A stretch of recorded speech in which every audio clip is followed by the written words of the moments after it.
کا معیار کیا کر دیا؟ تقوی۔ اچھا اب تقوی کیا ہے؟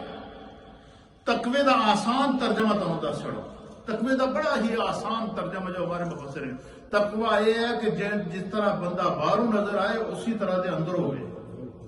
جیسا اس کا کردار ہے ویسا ہی اس کا عمل ہو، جیسے اس کے افکار ہیں ویسا ہی اس کا عمل ہو، جیسی اس کی سیرت ہے ویسا ہی اس کا کردار ہو، جو وہ مجلس میں بیٹھے تو دیکھنے والا کہے جیسا یہ نظر آ رہا ہے ایسا ہی اندر سے ہے۔ فرمایا کہ جو اندر باہر سے ایک ہو اور اللہ کے دین کے مسئلے کے اندر جو ہے وہ اس کی سوچ، اس کا تصور، اس کا تخیل، اس کا اڑنا، اس کا بچھونا، جو بندہ ظاہر اور باطن جب ایک طرف سے ہو جائے تو فرمایا کہ اللہ تعالیٰ جو ہے پھر وہ کیا ہے، وہ متقی ہے۔ تو اب اللہ تعالیٰ کیا فرماتا ہے کہ اللہ کے نزدیک سب سے زیادہ عزت والا کون ہے؟ جو سب سے زیادہ متقی ہے۔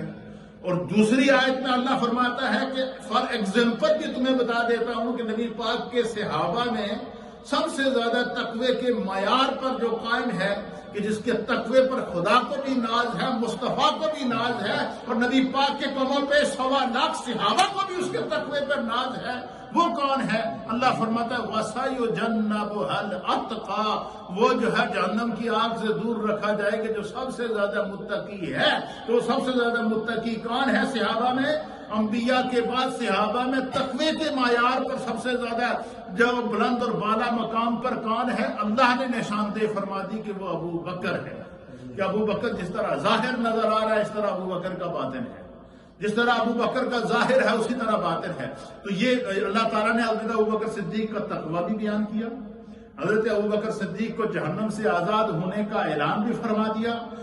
قرآن میں اللہ نے حضرت سیدنا صدیق اکبر کی صحابیت کا بھی اعلان کر دیا، قرآن میں سیدنا صدیق اکبر کی معیت کا بھی اعلان کر دیا، قرآن میں سیدنا صدیق اکبر رضی اللہ تعالیٰ عنہ کی صدیقیت کا بھی اعلان کر دیا، قرآن میں صدیق اکبر رضی اللہ تعالیٰ عنہ کے صدق کا بھی اعلان کر دیا، قرآن میں سیدنا صدیق اکبر کی تصدیق کا بھی اعلان کر دیا کہ محمد عربی جب آپ نے دین کا اعلان کیا، اسلام کا اعلان کیا، اعلان نبوت کیا، تو سب سے پہلے میرے مصطفیٰ پر مردوں میں ایمان لانے والی جو ذات تھی جس نے بلا چون و چرا، بلا سوچے سمجھے جب سبقت لے جا کر سب سے پہلے محمد عربی پر ایمان لائے اور حضور کے لائے ہوئے دین کی تصدیق کی، اس کا نام ابو بکر ہے۔ یہ سیدنا صدیق اکبر کا مقام، آپ کی عظمت اور آپ کی رفعت ہے۔ تو اللہ تعالیٰ نے قرآن میں اس طرح متعدد مقامات پر سیدنا صدیق اکبر اشارۃ النص کے طور پر، اور اسی طریقے سے جب وہ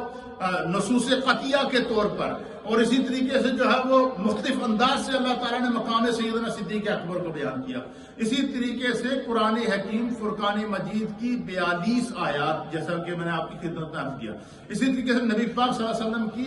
تقریباً 500 سے زائد احادیث، کتنی؟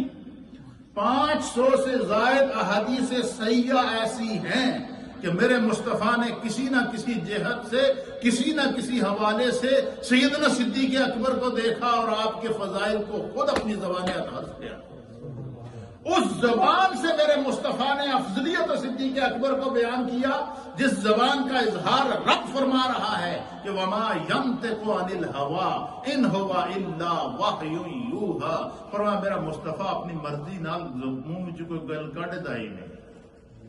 اپنی مرضی سے بولتا ہی نہیں،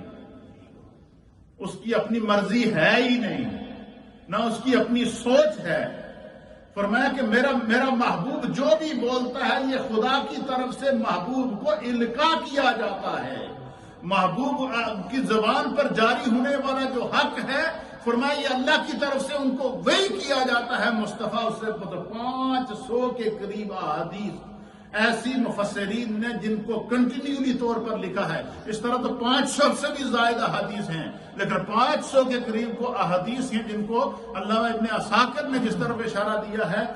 تاریخ دمشق کے اندر کہ 500 سے زائد احادیث ایسی ہیں جن کو میرے مصطفیٰ نے خود فضائل صدیق اکبر کے طور پر بیان